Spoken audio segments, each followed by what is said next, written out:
वक्रतुंड महाकाय सूर्यकोटिसमप्रभ निर्विघ्नं कुरु मे देव सर्वकार्येषु सर्वदा। अज्ञानतिमिरान्धस्य ज्ञानाञ्जनशलाकया चक्षुरुन्मीलितं येन तस्मै श्रीगुरवे नमः। रामामी दत्तवदास दास म्हणुनी माते कशाचे भय। रामा जाईन ज्या स्थळी निजघना होईल तेथे जय। रामा या भुवनत्रयी तुझविणा नाही दुजा तारक। रामा तू सकलार्थ पूर्ण करिसी तू तात मी बालक। श्रीराम सह्याद्री गिरीचा विभाग विलसे मंदार शृंगापरी। नामे सज्जन जो नृपे वसविला श्री उर्वशीचे तिरी। साकेताधिपती कपी भगवती हे देव ज्याचे शिरी। तेथे जागृत रामदास विलसे जो या जना उद्धरी। श्रीराम जय जय रघुवीर समर्थ। नमस्कार श्रोते हो, माधवी रघुवीर या यूट्यूब चॅनलच्या माध्यमातून आपण दर मंगळवारी रात्री 8 वाजता भेटत आहोत आत्माराम या उपक्रमाच्या माध्यमातून। आत्माराम 5 समासांचा 183 ओव्यांचा हा लघुशरीरी ग्रंथ आहे आणि ह्याच्यातलं आपल्या आता 4था समास चालू आहे ज्याचं नाव आहे साधन निरूपण। या साधन निरूपणाच्या सुद्धा आज आपण शेवटच्या काही ओव्या बघणार आहोत। साधन कशासाठी करायचं तर पहिल्यांदा आपण पाहिलं त्याग निरूपण। त्याग करत असताना या सगळ्या ब्रह्मप्राप्तीच्या मार्गात आड कोण येते ती माया आहे। त्या मायेला दूर सारायचं आणि जायचे कुठपर्यंत त्या ब्रह्मप्राप्तीपर्यंत, ब्रह्मसाक्षात्कार ब्रह्मज्ञानापर्यंत पोचायचे। मग हे सगळं साधण्यासाठी साधन काय करायचं हेच समर्थांनी गुरु शिष्याच्या संवादातनं आपल्यालाही सांगितलेलं आहे। साधन म्हणजे नेमकं काय सुरुवातीपासनं अगदी पहिल्या समासातल्या पहिल्या 5 ओव्यामध्ये सुद्धा समर्थाने एक अतिशय मौलिक सल्ला दिला होता। शिष्याला बोधन केलं होतं की तू सगळं नाशिवंत आहे ते टाकून दे, नाशिवंत आहे ते सगळं मला देऊन टाक। पण शिष्यसुद्धा कसं आहे, आणि इथे या ग्रंथामध्ये गुरु शिष्यसुद्धा अगदी तोलामोलाचे आहेत। शिष्यसुद्धा असा काही बर म्हणणारा नाही आहे की नुसता ऐकून घेणारा नाही आहे, तर शिष्य प्रतिप्रश्न विचारतो आहे। प्रत्येक समर्थांच्या वचनावर तो प्रतिप्रश्न विचारतो आहे आणि म्हणूनच हा खटकेबाज संवाद झालेला आहे। आणि तेही बरोबरच आहे, रास्तच आहे, कारण त्याच्यामुळे आपल्या काही मनातल्या प्रश्नांची उत्तरं आपल्याला मिळत आहेत आणि म्हणून हा संवाद अतिशय रोचक आहे आणि तितकाच आशयगर्भ आहे, ज्ञानजन्य आहे। असा संवाद ऐकायला, त्याचा अभ्यास करायला सुद्धा फार आनंद मिळतो आहे आणि आपल्या ज्ञानामध्ये भर पडते। आणि एवढंच नाही तर आपलं व्यक्तिमत्व या आत्मारामाच्या अभ्यासातून समृद्ध होत चाललेलं आहे। हे सगळं करत असताना समर्थ म्हणाले की जे जे दृश्य आहे ना, आता नाशिवंत म्हणजे काय असा शिष्याचा प्रश्न होता। समर्थांनी या 4थ्या समासामध्ये सांगितलं आहे की जे जे दृश्य आहे ना, जे जे डोळ्यांनी दिसतं, जे जे इंद्रियांनी अनुभवता येतं ते सगळं नाशिवंत आहे।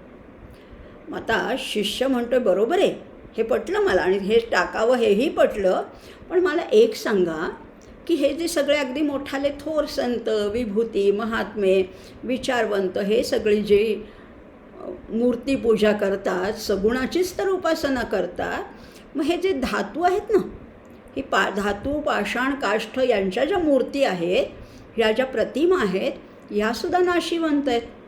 मग तुम्ही म्हणता हे टाकून द्यावं आणि हे तर सगळे याची पूजा करतायत, मग नाशिवंत टाकायचं म्हणजे हेही टाकून द्यायचं का?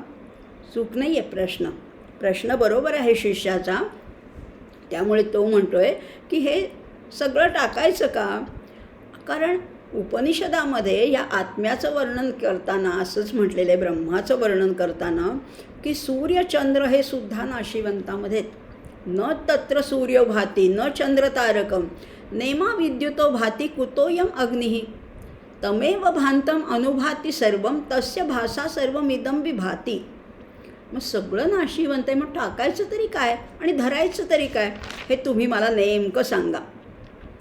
मग पंचमहाभूताची सेवा करायची नाही का, मूर्तीपूजा करायची नाही का, आणि मग सगळ्या सृष्टीमधली जे लोक आहेत अगदी, आणि सामान्य जाऊ दे हो, पण साधू संत सज्जन हे सुद्धा करीती भूतांचे भजन, ते सुद्धा पंचमहाभूतांचीच पूजा करतात. आणि ह्या मूर्तीसुद्धा धातूच्या, पाषाणाच्या, काष्ठाच्या, मातीच्या अशाच असतात. तर मग करायचं काय असा प्रश्न विचारला होता. पण समर्थ अर्थातच गुरु आहेत आणि शिष्याच्या आशंकेला ते बरोबर उत्तर देत आहेत. आणि ते म्हणत आहेत की बरोबर आहे, अरे केला मातीचा पशुपती, पशुपती नव्हे माती, शिवपूजा शिवासी पावे, माती माती माझी सामावे. या सगुणाच्या माध्यमातून सगुण मूर्तीची पूजा करायची, पण पूजा त्या सगुण मूर्तीपर्यंत थांबत नाही, ती निर्गुणापर्यंत जाते. केली काशाची जगदंबा, परी कासे नव्हे आंबा. तुम्ही मूर्तीची पूजा केली तर ती निर्गुणापर्यंत पोचते असं म्हटलेलं आहे. मग एवढं जर खरं असेल, म्हणजे शिष्याचा प्रश्न खोचक असला तरी गुरूंना आनंद झालेला आहे. आणि ते म्हणतात की आता याच्या बुद्धीची योग्यता इतकी झाली आहे, आता त्याला अनुभव निश्चित येणार आहे. आणि म्हणून गुरुजी त्याच्या प्रत्येक प्रश्नाचं समर्पक उत्तर देत आहेत अगदी. आणि हे सगळं करत असताना करायचे काय, पोचायचे कुठे, परमपदापर्यंत पोचायचे हे तर आपलं ठरलं आहे. मग ह्याच्यामध्ये अडचण कुठली आहे, तर अडचण आहे अहंकाराची, अडचण आहे आसक्तीची, अडचण आहे वासनेची. आणि मग या वासनेमुळे पुन्हा पुन्हा जन्म घ्यावा लागतो. ही माया या वासनेत गुंतवते आणि ही वासनेच्या पोटी आम्हाला जन्म घ्यावा लागतो. तुकाराम महाराज तर म्हणतायत, जरी न चुकतो वर्म तरी न पावतो श्रम. तुकाराम महाराजांसारखे इतके महान संत म्हणतायत, जगद्गुरू तुकाराम महाराज म्हणतायत की माझं जर का वर्म चुकलं नसतं तर एवढे मला श्रम साधनेत करावेच लागले नसतं. पण बघा, संत आपल्या चुकीची सुद्धा कबुली देत आहेत. चूक नाही अर्थात तुकाराम महाराजांचं, पण ते म्हणत आहेत एक वेळ माझं चुकलं हो, जाऊ द्या, पण तुमचं तरी आता चुकू देऊ नका. माझं वर्म चुकलं नसतं तर मला साधनेमध्ये इतके कष्ट घ्यावे लागले नसते, किंबहुना या दुःखदायक फेऱ्यामध्ये मला अडकावंच लागलं नसतं. एकदा वर्म जाणलं ना की मग दमछाक होत नाही. एक मास्टर की असते बघा. एखादी तिजोरी आहे, तिजोरीमध्ये पुष्कळ खजिना साठवलेला आहे, पण तिजोरीची किल्ली असेल तर त्या खजिना लगेच हस्तगत करता येतो. तसंच वर्म कळायला पाहिजे, कोणत्याही गोष्टीचं वर्म कळायला पाहिजे. आणि ही अध्यात्म साधनेचं सुद्धा वर्म ठाऊक असायला पाहिजे. एकदा मास्टर की हातात आली की पुढची सगळी साधना सोपी होते. आणि म्हणून हे जीवनमुक्त जे आहेत ना, या सगळ्या मायेच्या प्रांताच्या पलीकडे गेलेत, त्यांना हे जग त्यांच्यापुरतं नाहीसं होतं. म्हणजे त्यांना जग दिसत नाही असं नाही, पण त्यांना त्याच्यातलं मिथ्यत्व कळलेलं असतं. हे झालं तुकाराम महाराज किंवा आपल्याकडच्या संतांचं. पण खरं सांगू का, परदेशातले संत, संत नाही म्हणता येणार, शास्त्रज्ञ म्हणूया, परदेशातले म्हणजे अगदी आईन्स्टाईननी सुद्धा सांगून ठेवलं आहे की वर्ल्ड इज इल्युजन. मग आमचे आचार्य काय सांगतात, ब्रह्मसत्यम जगन मिथ्या, आणि आईन्स्टाईन म्हणतो वर्ल्ड इज इल्युजन. आता इल्युजन हे कसं, अर्थात त्यांनी वेगळ्या पातळीवरनं सांगितलं आहे. आईन्स्टाईन म्हणतो की प्रत्येक गोष्ट ही मॅटर आहे, भौतिक आहे. मॅटर म्हणजे काय, मटेरियलिस्टिक आहे, मॅटर आहे. त्याच्यात मोलेक्युल्स आहेतच, त्याच्यात ॲटम्स आहेत, त्याच्यात पार्टिकल्स असतात आणि ती सतत फिरत असतात, बदलत असतात, गतिमान असतात. आणि म्हणून ती शाश्वत नसतात, ती स्थिर नसतात. आणि म्हणून संपूर्ण जग हे भ्रमरूप आहे. त्याच्यावर आसक्ती ठेवू नका. आसक्ती किंवा संग टाकला तरच वासना उत्पन्न होणार नाही. आणि जर का वासना क्षय झाला की मग जाणं आणि येणं चुकतंच, संपूनच जातं, निराशच होतं, असं तुकाराम महाराजांनी सांगितलं आहे, आईन्स्टाईनने सांगितलं आहे. आता आपण आपल्या 25 ओव्या झाल्या होत्या आणि पुढच्या ओव्यांकडे आपण वळणार आहोत आणि त्याचा अभ्यास आणखीन करणार आहोत. काय म्हटलेलं आहे, 26वी ओवी काय आहे, मूळ या समूळ स्थूल देहाचे, लिंग देह वासनात्मक साचे, राहणे तया लिंग देहाचे, अज्ञान देही. बघा आता काय म्हणलेलं आहे, स्थूल देह आहे, सूक्ष्म देह आहे, लिंग देह वासनात्मक देह आहे, त्याचं सगळ्याचं वर्णन केलेलं आहे. पुढे म्हणतात, कारण देह तेची अज्ञान आणि तो मी आत्मा ऐसे ज्ञान, तया नाव महाकारण देह बोलीचे. आपल्याला आपण 3 देहाचं वर्णन पाहिलं, स्थूल, सूक्ष्म आणि कारण. आता 4था देह जो आहे तो महाकारण आहे. त्या महाकारण देहामध्ये काय असतं, ज्ञान असतं का अज्ञान असतं, तेच बघणार आहोत. आता बघा, जीवाचं शरीर सुटलं तरी वासना टिकून असते. त्यामुळे चक्राकार गतीने वासनापूर्तीसाठी शरीरं नवनवीन मिळत जातात. जशी वासना असेल तसा जन्म मिळतो पुढचा. जी वासना मृत्यूसमयी आपली प्रबळ असेल त्यानुसार पुढचा जन्म मिळत राहतो. शरीर म्हणजे मी नाही आहे, तसंच मनबुद्धी म्हणजे सुद्धा मी नाही आहे. मी आत्मा आहे याची यथार्थ जाणीव झाली की हा माया समुद्र आहे ना, हा सागर आहे, संपूर्ण आटून जातो, संपून जातो.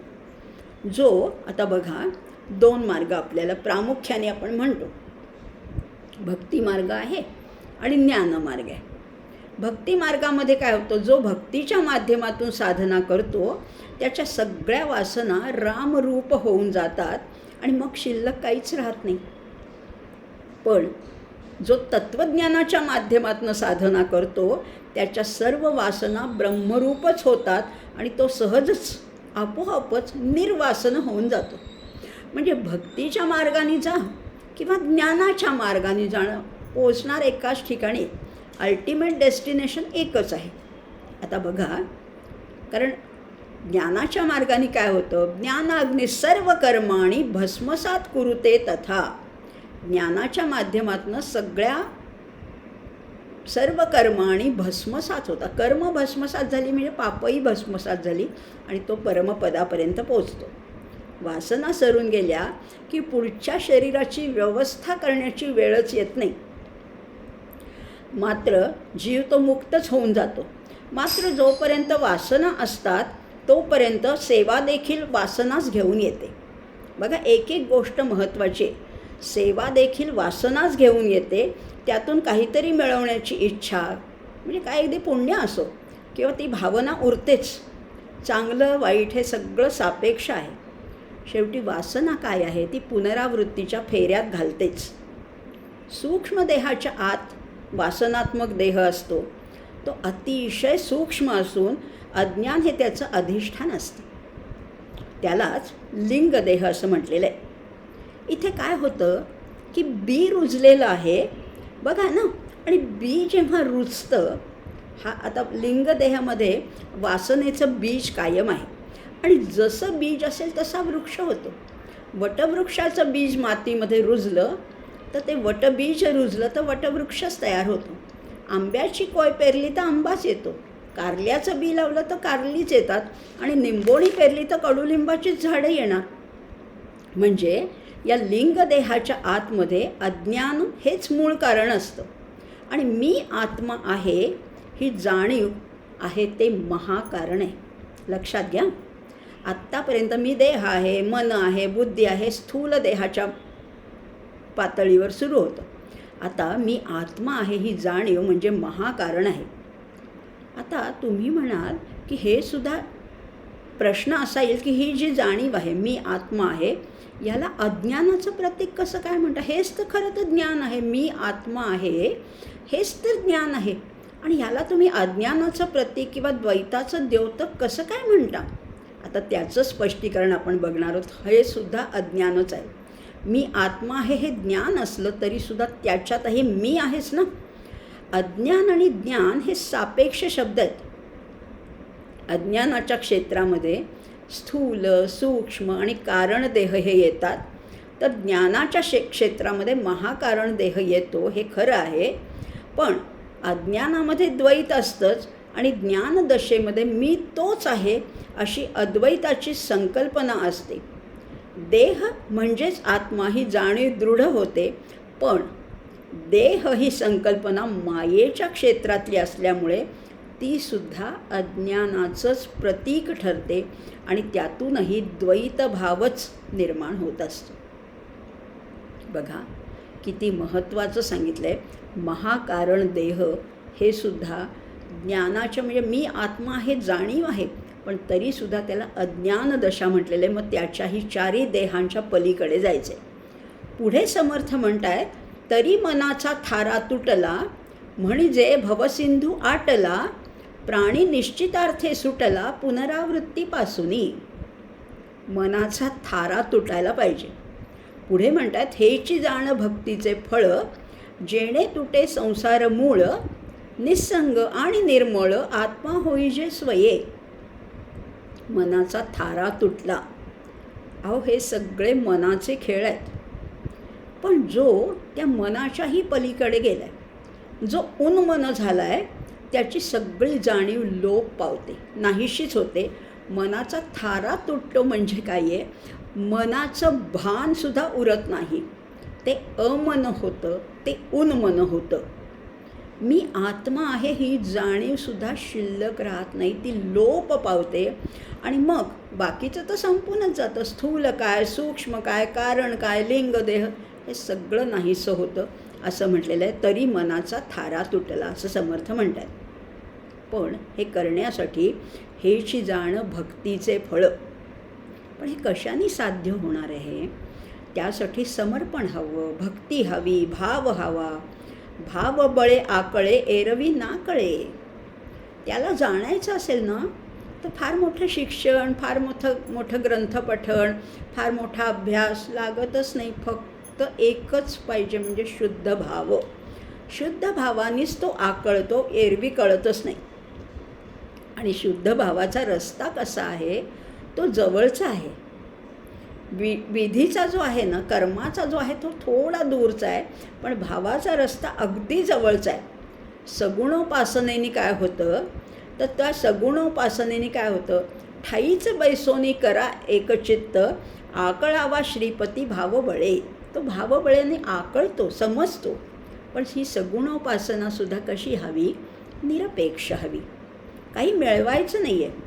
आता ही सगुणोपासना करण्यापेक्षा मग म्हटलेलं आहे, मग त्याहीपेक्षा आणखीन वरची बाहेरी गाठूया ना. सगुणोपासना तर महत्त्वाची आहेच आहे, पण या सगुणाच्याच माध्यमातून निर्गुणापर्यंत पोचायचं आहे. पण सगुणोपासनेसाठी सुद्धा काहीतरी सामग्री लागते.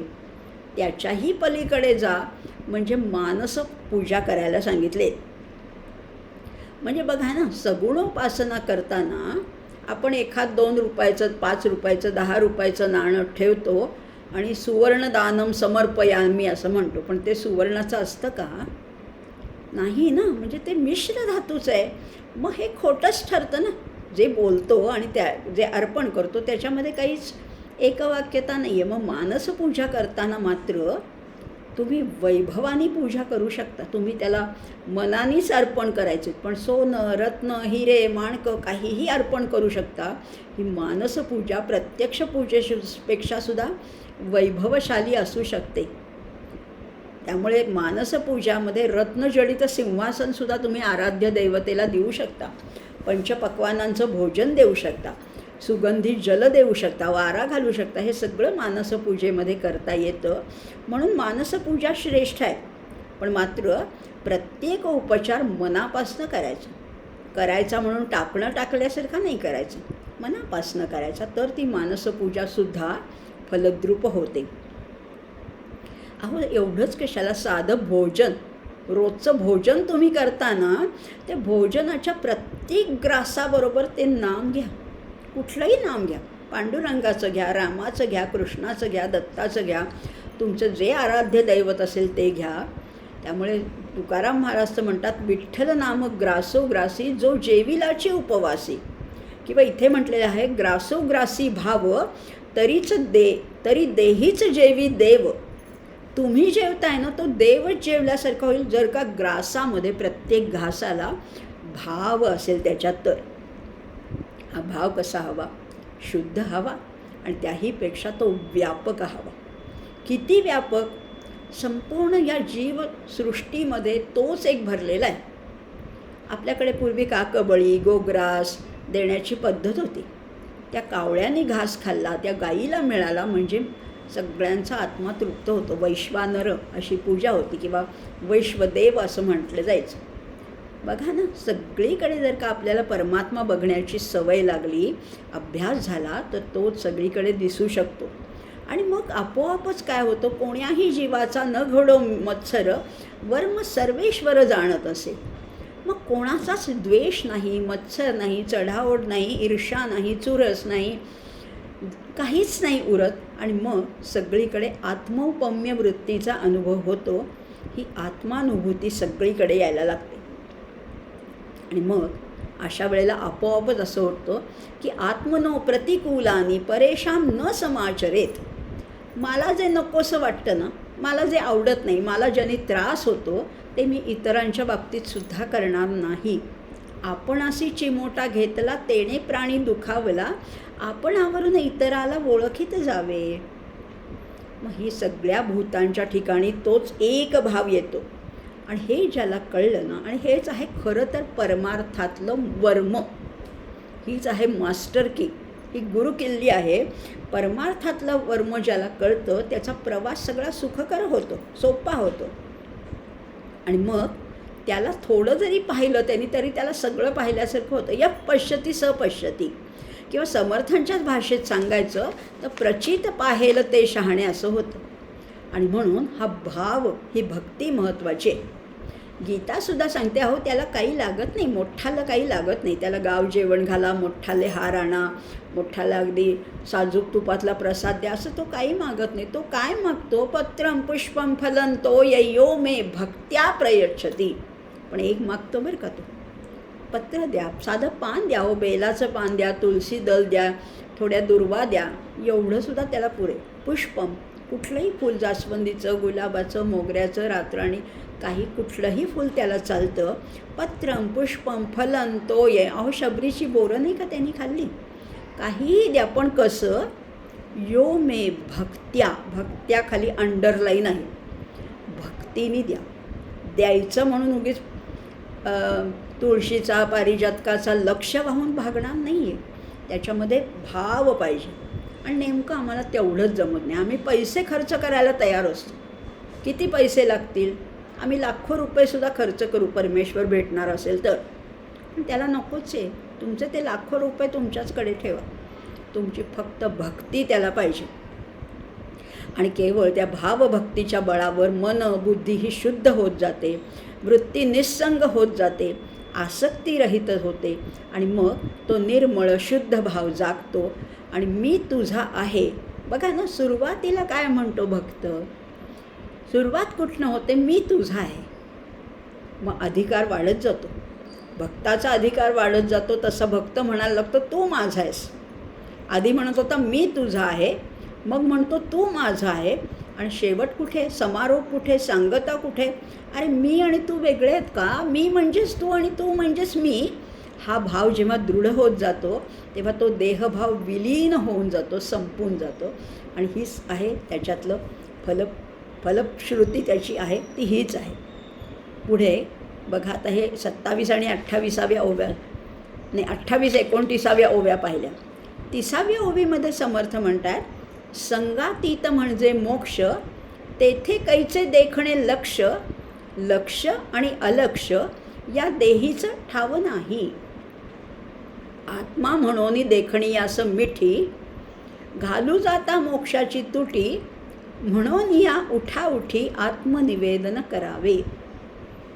दासबोधातली अंतिम भक्ती, समर्पणाची भक्ती तिथपर्यंत नेऊन ठेवतायत आपल्याला समर्थ. हे आत्मस्वरूप कसं आहे, आत्मस्वरूप शुद्धच आहे, निर्मळच आहे, पण त्याच्यावर उपाधीचा मल साठलेला आहे. मग बंधनरहित, मायामलरहित असं आत्मस्वरूप म्हणजेच तर मी आहे. असा साक्षात्कार कशामुळे प्राप्त होतो हे आपण मागे पाहिलं, भावबळाच्या जोरावर प्राप्त होतं. खरं तर मी कोण आहे, मी तोच आहे हे माहिती आहे, पण इतकी बंधन आहेत, इतकी मल साठलेला आहे ना, इतकी आवरण आहेत, त्यामुळे ती मी म्हणजे मी खरा कोण आहे याची जाणीव लोपून जाते. पण ती जाणीव प्राप्त होणे म्हणजे साक्षात्कार आहे खरं म्हटलं तर. आता त्याच्या पुढची पायरी, हे तर कळलं, साक्षात्कार, यथार्थ ज्ञान, तत्वतः कळणं, हीच तर आपल्याला शेवटची अंतिम पायरी आहे. हा आहे साक्षात्कार. पण आता समर्थ त्याच्याही पुढे आपल्याला नेत आहेत. साक्षात्कार म्हणजेच मोक्ष. काय म्हणतात या ओवीमध्ये? संगातीत म्हणजे मोक्ष, तेथे कैचे देखणे लक्ष. साक्षात्कार म्हणजेच जर मोक्ष असेल, आणि मोक्ष म्हणजे काय? निस्संग होणं, संगातीत होणं, आसक्ती संपून जाणं. कितीही म्हटलं तरी आमची आसक्ती अजून गेलेली नाही. आम्ही म्हणतो की मला कशात रस नाही आहे, तरी असतोच. आंब्याच्या कोळीसारखं आहे ना आपलं. कितीही रस काढा, थोडा तरी उरलेला असतो, त्या कोळीला थोडा चिकटलेलाच असतो. आम्ही निरासक्त होणं फार अवघड आहे, पण अशक्य नाही आहे. मग संत कसे असतात? चिक्कूच्या बीसारखे असतात. चिक्कूची बी त्या चिक्कूच्या गरातच राहते, पण काढली की चकचकीत असते, तिला किंचितही गर चिकटलेला नसतो. म्हणून आम्हाला त्या संतांसारखं व्हायचं आहे. आणि मोक्ष ही कुठे विकत घेण्याची गोष्ट नाही, नाही तर आम्ही केव्हाच घेतली असती. मोक्ष जर का विकत मिळत असता बाजारात तर आम्ही घेतला असता, पण तो विकत तर मिळतच नाही. पण तो खरं म्हटलं तो तसा अस्तित्वातच नाही. किंवा मोक्ष असं कुठलं ठिकाण नाही आहे की तिथे जाऊन पोचलो की प्रवास संपला, असं नाही आहे. मोक्षाची व्याख्या अशी केली आहे, न मोक्षो नभसा पृष्ठे न पाताले न भूतले. आकाशाच्या पाठीवर कुठे मोक्ष मिळेल का? पाताळात मिळेल का? या भूतलावर मिळेल का? नाही नाही नाही नाही, कुठेच मिळणार नाही आहे. मोक्षो ही चेतो विमलम सम्यक ज्ञान विबोधितम. सम्यक विमल ज्ञान म्हणजेच मोक्ष आहे. एवढी सोपी व्याख्या आहे. नाही तर आम्ही प्रवास करून कुठे पोचायचे सांगा बरं, आम्ही गेलो असतो. पण अशी मोक्ष इतकी स्वस्त गोष्ट नाही आहे. त्याच्यासाठी आधी तुमचं चित्त निर्मल झालं पाहिजे. आणि मग असं म्हटलेलं आहे, निर्मल ज्ञानामुळे पवित्र झालेलं, विकसित झालेलं, विवेकी विचारी अंतःकरण म्हणजेच तर मोक्ष आहे. काय सुंदर व्याख्या केलेली आहे. निर्मल ज्ञानाने पवित्र झालेलं आहे. नहि ज्ञानेन सदृशम पवित्रमिह विद्यते. ज्ञानासारखं दुसरं पवित्र काहीच नाही आहे. आणि विकसित झालेलं आहे. अंतःकरण आमचं संकुचित असतं, ते विकसित. कमळाची कळी कशी हळूहळू हळू उमलते, तसं हे अंतःकरण आमचं व्यापक व्हायला पाहिजे. सगळ्या ब्रह्मांडाला या अंतःकरणामध्ये स्थान द्यायला पाहिजे. सर्व भूतहिते रताः असं व्हायला पाहिजे, तर आम्हाला तिथपर्यंत पोचता येईल. आणि इथे समर्थ तेच सांगतायत, तुमचा संकुचितपणा सोडलात ना की तुम्ही एकदम व्यापक होणार आहात. म्हणून काय व्हा? संगातीत म्हणजे मोक्ष. आता इथे त्यांनी म्हटलेलं आहे, कुठेतरी मुद्दाम लक्ष द्यायचं नाही आहे. कुठल्याच मूर्तीवर, कुठल्याच ठिकाणी मुद्दाम काही, तेथे काहीचे देखणे लक्ष, तिथे मुद्दाम लक्ष द्यायचं नाही. काही प्राप्त करायचं नाही, काही जाणायचं नाही आहे, काहीही करायचं नाही आहे. क्रिया शून्य व्हायचं आहे. सगळ्याच शून्यामध्ये आपल्याला जायचं आहे. पाहणारा किंवा जे पाहायचं आहे किंवा पाहण्याची क्रिया, या तिन्ही गोष्टी संपून जातात. त्रिपुटी पूर्ण मावळूनच जाते. तिथे काय आहे? तिथे कसे पोचाल तुम्ही? आत्मनिवेदन करावे. समर्पण, आत्मनिवेदन हेच सर्वश्रेष्ठ आहे असं म्हटलेलं आहे. तिथे गेल्यावर जे काही आहे ते तूच आहेस रे, अशी भावना भक्ताच्या मनामध्ये दाटून येते. अरे तूच सर्वस्व आहेस परमेश्वरा, तुझ्याशिवाय काहीच नाही आहे. मी नाहीच आहे, मी अस्तित्वातच नाही आहे. तू आणि मी आणि तू एकरूप झाल्यानंतर मी कुठला? जिथे पाहावं तिथे तुझंच दर्शन मला घडतं आहे. आणि हा मी जेव्हा विरून जातो तेव्हा आत्मनिवेदन भक्ती साधते. आणि हा जो मी वाटत असेल, दिसत असेल, माझ्याकडनं काही कार्य घडत असेल, ते केवळ तू आहेस. तुझ्यामुळे मी आहे, तुझ्यामुळे माझ्याकडनं एवढं कार्य घडतं आहे. मला स्वतंत्र अस्तित्व नाही. आणि हे अतिशय आतल्या भावनाने म्हणायचे. आमचे कबीरजी तर फार सुंदर वर्णन करतात. मेरा मुझमें कछु नाही, मेरा मुझमें कछु नाही, जो कुछ है वो तो सो तोर. जे काही आहे ते सगळं तुझं आहे. तेरा तुझको सोपतोय, क्या लगतंय हे मोर. माझं काहीच नाही आहे रे, तुझं तुला अर्पण आहे. मी काय देतोय? मी माझ्या बागेतली गुलाबाची फुलं तोडली, तुला अर्पण केली, ती काय माझी आहेत? सगळं तूच आहे. त्या गुलाबाच्या फुलात सुद्धा तूच आहेस. अशी भावना मनापासनं व्हायला पाहिजे. अगदी संस्कृतमध्ये सांगायचं झालं तर त्वदीय वस्तू गोविंद तुभ्यम समर्पये. तुझंच आहे रे सगळं. मी समजा प्रसाद केला, मी श्रीखंड केलं, मी खीर केली, मी शिरा केला, काय केलं मी? त्याच्याच वस्तू आहेत, मी नाही तयार केल्या. हे सगळं करणारा, हे कौशल्य देणारा सगळा तोच आहे. त्यामुळे तुझंच आहे सगळं. हा देह आहे ना, हा सुद्धा माझा नाही, हा तू दिलेला आहेस मला तात्पुरता. या आत्म्याला राहण्यासाठी भाड्याने हे घर मिळालेलं आहे, लिव्ह अँड लायसन्सवर मिळालेलं आहे. किती वर्षाचा करार आहे माहिती नाही आहे. करार किती वर्षाचा आहे माहितीच नाही आहे. कधी सोडावं लागते घर हेही माहिती नाही आहे. पण ह्या देहात राहून काहीतरी कार्य करायचे, त्या देहाचा उत्तम उपयोग करायचा आहे. कारण आहे सगळं ते तुझंच आहे रे. तुझी इच्छा तुझे बळ, मी तो बाहुल आहे केवळ. मी तुझ्या हातातलं बाहुल आहे, सूत्रधार तूच आहे. तूच सूत्रधार आहेस. तू जसं हलवशील तसा मी हलतो आहे आणि मला वाटते मीच काही करतो आहे. मी काही नाही बरं का. हे सगळं हलवणारा तूच आहेस. भ्रामयन सर्वभूतानी यंत्रारूढानी मायया. फिरवतो आहेस, यंत्रावर आम्हाला टाकलं आहेस आणि तू जसं चालवशील तसं आम्ही चालवतो आहे. आता जर का त्या दृश्य गोष्टीला आत्मा समजून मिठी घातली तर मोक्ष मिळेल का? दृश्य गोष्टीमध्ये तो आत्मा नाही सापडणार. म्हणजे त्याच्यात नाही आहे का? आहे ना. या झाडं, वेली, फुलं, फळं, पक्षी, डोंगर सगळ्यामध्ये तो आहेच. पण तो तेवढाच नाही. तो विश्वात्मक जरी असला तरी तो विश्वातीतसुद्धा आहे. आणि म्हणूनच त्या सगळ्याच्या पलीकडे आपल्याला जायचं आहे. पुढे समर्थ म्हणत आहेत, प्राप्त झाले अद्वैत ज्ञान, अभिन्नपणे जे विज्ञान, तेची जाण आत्मनिवेदन, मी तो पण नाही. जे अद्वैत ज्ञान प्राप्त झालंय, जे अभिन्नपणा, अभिन्न म्हणजे एकरूपतेने जो प्राप्त झाले तेच आत्मनिवेदन आहे. ऐशी स्थिती ज्या पुरुषाची, आता अगदी अंतिम स्टेजला पोचलेलं आहे. ऐशी स्थिती ज्या पुरुषाची तया पुनरावृत्ती कैची. त्याला पुन्हा जाणं येणं नाही आहे. जाणोनी भक्ती केली दासाची, आवडी देवास अत्यंत. ही भक्ती करायची, ही कशी करायची? जाणून करायची. काय जाणून हेही बघणार आहोत. बघा, तर जेव्हा आत्मनिवेदन होतं तेव्हा अभिन्नता येते. मी वेगळा आणि तू वेगळा असं काही नाहीच. भक्त भगवंत स्वामी सेवक हा भावच उरत नाही. मी तूपणाची झाली बोळवणं, एका जनार्दनी श्री दत्त ध्यान. मी तूपणा संपूनच जायला पाहिजे.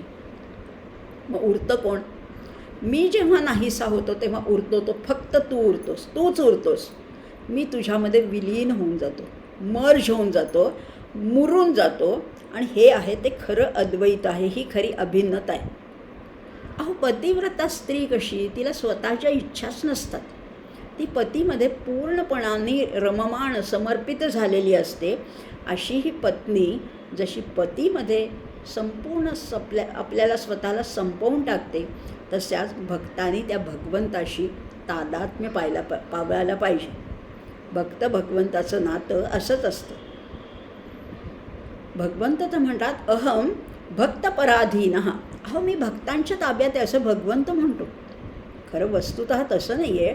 भक्त म्हणतो मी तुझ्या ताब्यात आहे, पण भगवंत म्हणतो मी तुझ्या ताब्यात आहे. अशी ही अभिन्नता, हेच आहे आत्मनिवेदन.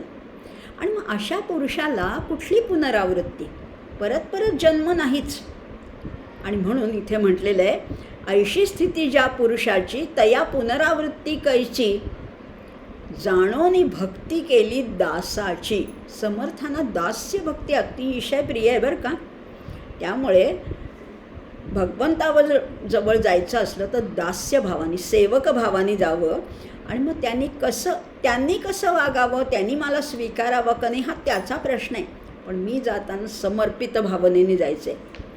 आणि सेवक काही कमीपणा दर्शवणारा नाही आहे. हो शब्द तो दिखाऊ पण नसला पाहिजे. नुसतं म्हणण्यापुरता मी दास असं नाही म्हणायचं. समर्थांसारखं पाहिजे. स्वतः समर्थ असूनसुद्धा ते स्वतःला रामाचे दास म्हणवतात. इतका सच्चेपणा पाहिजे, इतकी ट्रान्सपरन्सी पाहिजे, इतकी पारदर्शकता पाहिजे वागण्यात, बोलण्यात, आचरणामध्ये, सगळीकडे. आमचे प्रधानमंत्रीसुद्धा स्वतःला प्रधान सेवक म्हणवतात. आणि त्याच्यातला सच्चेपणा आमच्या हृदयाला भिडतो. जो खऱ्या दास्यभावाने भगवंताला शरण जातो तो निश्चितपणाने भगवंताला प्रिय होतोच होतो. आणि इथे जो शब्द वापरला ना, जाणोनी ही भक्ती करावी, जाणोनी भक्ती केली दासाची. जाणून करायची म्हणजे काय? जाणून घ्यायचे, उगमापर्यंत जायचे. करी सुख संवाद जो उगमाचा, आधी जाणून घ्यायचे, आधी माहिती करून घ्यायचे आणि मग सगळं सोडून द्यायचे. देव कोण आहे, मी कोण आहे, त्याचं आणि माझं नातं काय आहे, त्याच्यातला आणि माझ्यातला दुरावा कशामुळे आला आहे, तो संपवणार तरी कसा, मी त्याच्याशी एकरूप कसा होऊ, हे आधी जाणून घ्यायचे आणि मग भक्ती करायची. हे जाणून घेता घेता आपोआप कळायला लागतं वस्तुतः मी देवरूपच आहे, मी वेगळा नाही आहे, देवरूपच आहे. पण अज्ञानामुळे, त्या अविद्येच्या प्रभावामुळे मी जीव आहे असं मला वाटायला लागलं. आणि तो जीव ज्या देहात राहतो त्या देहाविषयीसुद्धा मला ममत्व वाटायला लागलं. माझा देह, माझा हात, माझे डोळे, माझी बुद्धी, माझं मन असं वाटायला लागलं. आणि मग त्यामुळे काय झालं, मी त्या पिंजऱ्यात अडकलो. मी खरा मुक्त असूनही स्वतःला बद्ध समजायला लागलो. आणि या कल्पित बंधनापासून सुटका करून घेण्यासाठी, म्हणजेच त्या मोक्षासाठी मला प्रयत्न करावे लागतात. आणि हे प्रयत्न म्हणजेच आहे साधन निरूपण. आणि म्हणून हे करताना जाणून करावी असं म्हटलेलं आहे. आता पुढचं बघूया, 34 आणि 35. पूर्वी दास्यत्व होते केले, त्याचे स्वामित्व प्राप्त झाले, आणि तयाचे महत्त्व रक्षिले, तरी थोर उपकारके. आधी दास होतो, मग स्वामी झालो, पण म्हणून दास्य भक्ती सोडायची नाही आहे बरं का. आता असो हे बोलणे, राहू दे, आता पुष्कळ बोलून झालं नाही का. आता असो हे बोलणे, नाशिवंताचा विचार घेणे, आणि मजपाशी सांगणे विचार आपुला. आता शिष्या पुष्कळ बोललो आपण या नाशिवंताबद्दल. आधी दास होतो, मग समर्थ झालो. कोणाचाही भक्त काय असतो, आधी दास बुद्धीने जातो शरण. पूर्वी दास होता, आता अधिकार प्राप्त झाला, आता स्वामित्व मिळालं, तरी त्याचा दास्यभाव त्याला सोडवत नाही. तो म्हणतो मी भगवंताचा दासच आहे, आणि ही सगळ्यात चांगली गोष्ट आहे. आपल्याला प्राप्त झालं म्हणून जुनं सोडायचं का? नदीच्या पलीकडे जाताना नाव उपयोगी पडली, पण नदी पलीकडे गेलो म्हणून नाव जाळून टाकायची का? अहो नाही, तसं नाही करायचं, इतरांना उपयोगी पडेल ना. मग संत स्वतः श्रेष्ठ पदाला पोचले तरी तुमच्या आमच्या प्रापंचिकांना उपदेश करतात ते कशासाठी? हेच तर आहे. ते म्हणतात मी जसा तरलो तसे तुम्ही पण माझ्या पाठोपाठ या, असं म्हटलेलं आहे. आता हा समर्थांचा आणि हा स्वानुभव आहे बरं का. हा स्वानुभव आहे, कारण शेवटी उद्धार व्हायचा आहे तो स्वामित्वाच्या नाही तर नम्रत्वाच्या कल्पनेतूनच उद्धार होणार आहे. जर ताठा असेल, जर अहंकार असेल, जर मीपणा असेल तर उद्धार होणार नाही. परमेश्वरसुद्धा बरोबर ओळखतो की ज्याचा अहंकार गेला नाही त्याचा उद्धार होणार नाही. मग अहंकार तर जायला हवा, नम्रत्वाची विनयशीलतेची भावना हवी. आणि ज्या मार्गाने तुम्ही चढून आलात ना ते साधन नष्ट करण्यात काय मोठं भूषण आहे. इतरांसाठी ते उपयोगी ठरू शकतं. ज्या नावेतनं तुम्ही आलात त्याच नावेने इतर तरतील ना. आणि म्हणून म्हटलेलं आहे जाळू नये नाव पावलेनी पार, मागील आधार बहुतांचा. मागणं जे लोक येतात त्यांच्यासाठी आधार म्हणून ती नाव ठेवा, जाळून नका टाकू. आपण पलीकडच्या तीरावर गेल्यावर आपली स्वतःची नाव जाळून टाकणं योग्य ठरेल का? नाही. त्यामुळे तुम्हाला जरी उपयोग नसला तरी कुणाला तरी त्याचा नक्की उपयोग होईल, कुणाला तरी त्या नावेतून तरून जाता येईल. आणि म्हणूनच संत त्याचंही रक्षण करतात. आणि म्हणूनच या साधनाची महती या समासामध्ये वर्णन केलेली आहे. पण आता पुष्कळ बोललं नाही का. पहिल्या समासातल्या अगदी पहिल्या ओवीमध्ये जयासी लटिका आळ आला तेव्हापासून बोलतोय. आपणही बोलतोय, समर्थही शिष्याला सांगतायत. पुष्कळ बोलणं झालं, पण आता तेच बोलण्यात काय अर्थ आहे. आता तू काय कर, केवळ नाशिवंत काय आहे याचा विचार कर आणि मग त्याचा तुझा जो अनुभव आहे तेवढा मला निश्चितपणाने सांग शिष्या, असं म्हटलेलं आहे. आता इथे तर समारोपच झाला, पण तरी समर्थ पुढच्या समासाची प्रस्तावना करून ठेवतात. आता पुढील ये समासी शिष्य सांगेल अनुभवासी, दृढ करून या तयासी सांगती स्वामी. आता पुढची आपल्याला उत्सुकता आहेच ना. आधी त्याग सांगितला होता, नाशिवंताचा त्याग सांगितला. मग अडथळा आणणारी, भुलवणारी, आकर्षित करणारी कोण आहे, माया सांगितली ती. मग ब्रह्माचं वर्णन सांगितलं होतं, ब्रह्म कसं आहे. मग त्या ब्रह्मापर्यंत पोचण्यासाठी साधन काय करावं हे या समासात सांगितलं. पण संपला का? विषय संपला नाही आहे. पण हे साधन करत असताना या मार्गावर काय काय अनुभव आले ते शिष्या सांग बरं तू मला. आता समर्थांना काही माहिती नव्हतं का? पण शिष्याला विचारतायत ते तुमच्या आमच्यासाठी, तुम्हा आम्हाला पथदर्शक ठरावेत म्हणून हे शिष्याचे अनुभव आहेत. आणि खरंच आहे पुढच्या समासाचं नावच आहे मुळी स्वानुभव निरूपण. शिष्य पुढच्या समासामध्ये स्वतःचे सगळे अनुभव सांगणार आहेत. आपणही ते आपले अनुभव त्याच्याशी ताडून बघूया. आपल्याला या साधन करत असताना ज्या काही अडचणी येतात त्या त्यालाही आल्या का, त्या शिष्यालाही आल्या का, आणि मग त्यांनी त्याच्यातनं कसा मार्ग काढला हेच तर आपल्याला जाणून घ्यायचं आहे. आपल्या सगळ्यांनाच डेमॉन्स्ट्रेशन लागतं, नुसतं सांगून चालत नाही. डेमॉन्स्ट्रेशन असलं, एखादा पदार्थ कसा करायचा, पुरणाची पोळीमध्ये पुरण कसं भरायचं, ते फुटलं नाही पाहिजे, मोदकाच्या मुरड कशी घालायची, करंजी कशी करायची, हे पाहिलं की कळतं. कुणाचं तरी नीट ऐकलं, समजून घेतलं की कळतं. या स्वानुभव निरूपणामध्ये शिष्य आपले आत्तापर्यंतचे सगळे अनुभव सांगणार आहेत. मग आपणही त्याच्यासाठी तयार राहायला पाहिजे. दृढ करून या तयासी सांगती स्वामी. आणि स्वामी म्हणजे गुरु सांगतायत की ते मला नीटपणाने तू सगळे नीट आठवून सगळे स्वानुभव सांग, असं म्हणून त्या शिष्याला आता तयारी करायला सांगतात स्वानुभव सांगण्याची. आपणही तयारी करूया नाही का. त्याला सांगायचेत आणि आपल्याला फक्त ऐकायचेत. पण ऐकून आपल्या अडचणी दूर होतील.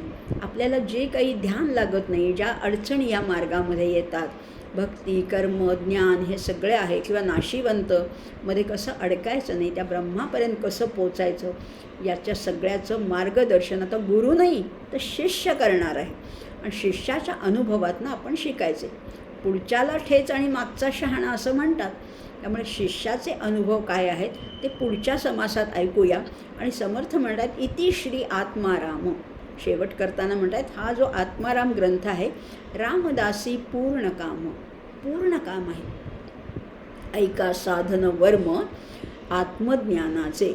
आता अगदी शिखराकडे आपण चाललेलो आहेत. आता तुम्हाला वर्म सांगतो, आत्मज्ञानाचं वर्म पुढच्या समासामध्ये ऐकायला मिळणार आहे. सावध राहा, दक्ष राहा, तत्पर राहा, अगदी जीवाचे कान करून ऐकायचं आहे. आणि हां, 5वा समास, अखेरचा समास, आणि त्याच्यामध्ये ओव्या कमीच आहेत, पण तरीसुद्धा आपण प्रत्येक ओवी समजावून घेणार आहोत आणि त्या शिखरापर्यंत पोचण्याचा निदान प्रयत्न करणार आहोत. समर्थ आहेत आपल्या पाठीशी, प्रभू राय आहेत.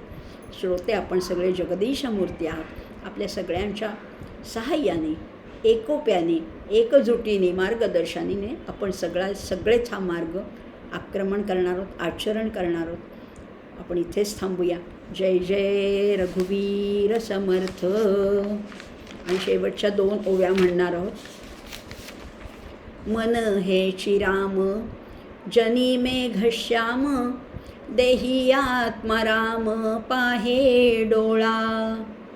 पाहुनिया डोळा स्वरूपी मुरावे, वाचेसी असावे राम नाम. जय जय रघुवीर समर्थ. श्रीराम जय राम जय जय राम. श्रीराम जय राम जय जय राम. श्रीराम जय राम जय जय राम. श्रीराम जय राम जय जय राम. श्रीराम जय राम जय जय राम. जय जय रघुवीर समर्थ.